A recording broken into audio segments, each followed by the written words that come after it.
প্রিয় দর্শক, আসসালামু আলাইকুম।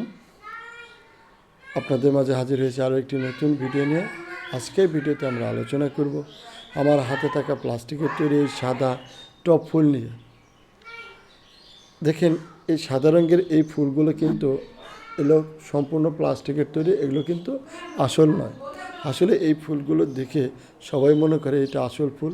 দেখেন এর পাতাগুলো কত সুন্দর, আবার এরপরে দেখেন এই যে ফুলের কলি তৈরি করা হয়েছে, ফুল তৈরি করা হয়েছে। দেখেন এই যে একদম পাতাগুলো অনেক সুন্দর সবুজ, আবার এটার টপটা বেগুনি রঙের।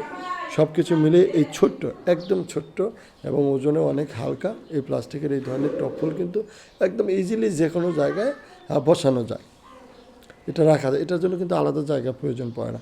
তারপরেও যদি রুম কর্নারের ভিতরে এই ধরনের কয়েকটি প্লাস্টিকের টপ ফুল সাজিয়ে রাখা যায়, তাহলে কিন্তু আমাদের আমার ঘরের সৌন্দর্য অনেক বেড়ে যায়। তাই আমি মাঝে মাঝে এই ধরনের প্লাস্টিকের টপ ফুল কিনে নিয়ে আসি এবং আমার ঘর সাজিয়ে থাকি। সেক্ষেত্রে কোনোটা bedroom, drawing room, dining table বা পড়ার টেবিল যে কোনো জায়গায় রাখা যায়। তো চাইলে কিন্তু আপনারাও খুব সহজেই কম খরচে আপনাদের ঘর সাজাতে পারেন।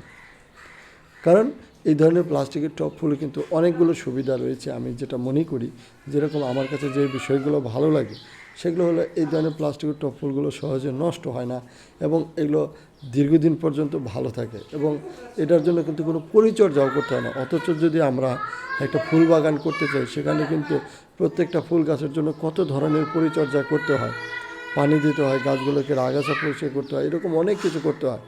তো তারপরেও সেগুলো দেখা যায় যে নষ্ট হয়ে যায়, সেগুলো বেশি দিন টেকে না। অথচ এই ধরনের প্লাস্টিকের টপ ফুলগুলো বছরের পর বছর টিকে থাকে।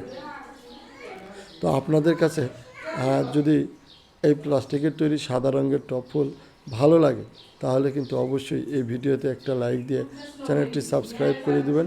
আপনাদের সাথে আবারও দেখা হবে নতুন কোনো ভিডিও নিয়ে। সকলেই ভালো থাকবেন। ধন্যবাদ।